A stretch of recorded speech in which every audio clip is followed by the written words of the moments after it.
peace. All through the years, I've been sometimes classified as being a jerk because people curse and swear and carry on and act like idiots, and then I say something to them, and they say I was being inappropriate and I was being a jerk and I was being this because I didn't wink and just say nothing, but I said something. And the Bible says we're supposed to do that. No, we can't say something all the time because it's useless, and we know from other Proverbs we read that the Bible says if you rebuke a fool, he'll just mock you. But we don't just wink at things and turn our eyes and face away and keep our mouth shut that's going on when it's wrong. We need to be bold and stand up and say something. This is not right. And you need to hear that this is not right, and you need someone to tell you that this is not right. And I really don't care if you don't like me because I'm telling you that this is not right. But I really wish you would like me and care and take my opinion into consideration. Because he says then in the very next verse, the words of the godly lead to life. And evil people cover up their harmful intentions.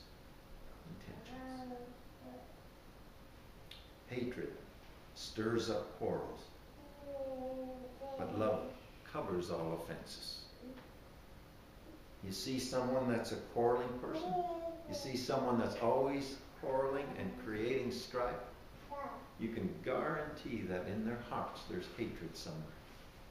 You can guarantee there's anger in there. You can guarantee there's things in their life that they have never dealt with if they're Christians, because they're always stirring up quarrels and strife, and they're angry and they have hate in them.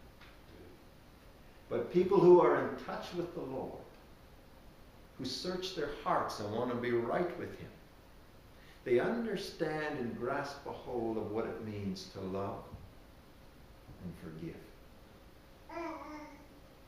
He goes on to say to his sons, wise words come from the lips of people with understanding.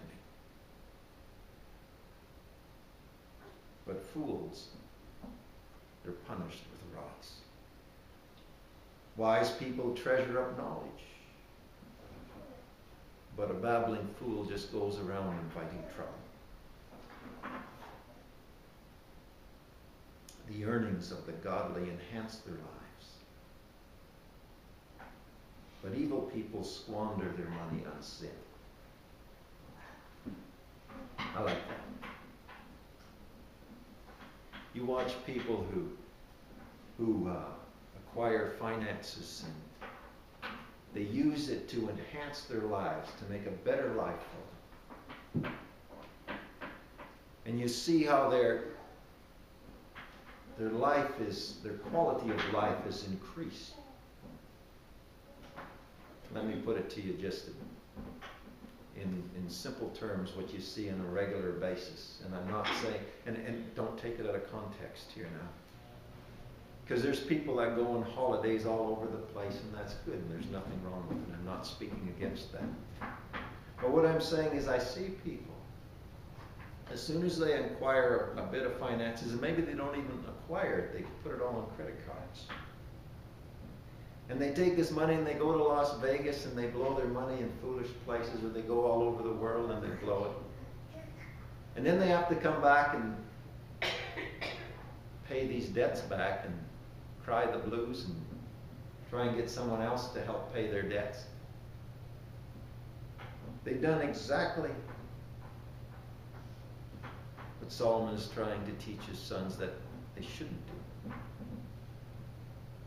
They spent their money and squandered it on sin and on wrong ways. But people who are wise use their money to enhance their life, to make it better. People who accept correction are on the pathway of life, but those who ignore it, they lead others astray. That's a gift. Accepting correction is a difficult thing, isn't it? Oh, yeah. Many people struggle with that. That's one of the things the Bible teaches from the beginning to the end about discipline and accepting correction from the Lord. And Solomon, in all his wisdom, writing to his sons, says, if you can accept correction, you're on the pathway to life. Because we always need to be corrected and make adjustments in our life as we grow in the Lord and as we grow as individuals, even in everyday life. To hide hatred is to be a liar. You're angry? No, I'm not angry. Yeah, you got an angry spirit. Every time I talk to you, you're always getting up in the air about something, Harpin. You can never just have a nice conversation with you. I've had this conversation over the years with a few people. I said, you're always angry and carrying on about something. You can't just be at peace and enjoy your company. And they deny it. And Solomon's saying, if you hide it, you're a liar. Deal with it. It's one of the famous sayings we have sometimes in our day and age. Just deal with it. Don't hide it. Don't deny it. Just deal with it. Do something about it. Change it. And to slander people, he says, is being a fool. The next statement he says to his sons is, don't talk too much, for it fosters sin.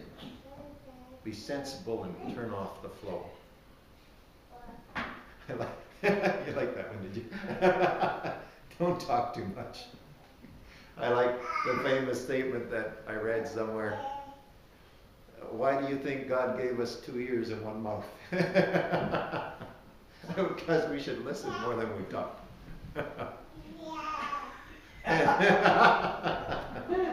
That's not a proverb, but I guess it could be a proverb for a Canadian proverb.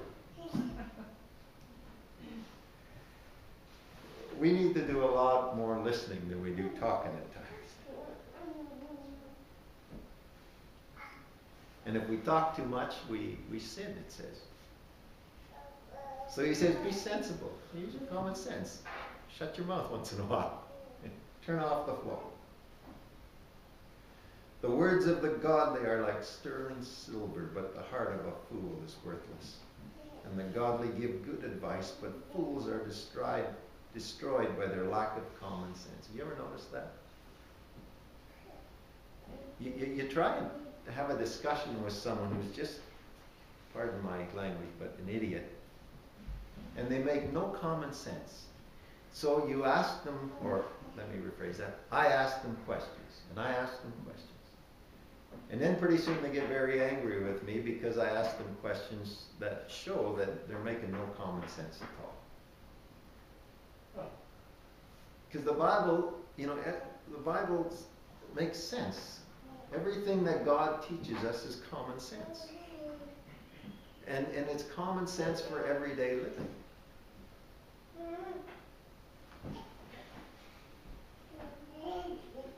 The heart of a fool is worthless, but the words of the godly are like sterling silver. The godly give good advice, but fools are destroyed by their lack of common sense. The blessing of the Lord makes a person rich, and he adds no sorrow with it. You probably heard me quote that one lots. It's one of my favorites. When the Lord blesses us, how do you say, well, how do you know if this is an acquisition by my own hand, or because someone likes me, or because I was in the right place at the right time, or how do you know it was a blessing from the Lord? Well, the Bible's clear. When the Lord blesses us, he adds no sorrow with it. He doesn't give and take away. He doesn't give us something, but it's got something attached to it that is grievous. When God gives us something, He blesses us, and there's no sword over grief with it. Doing is wrong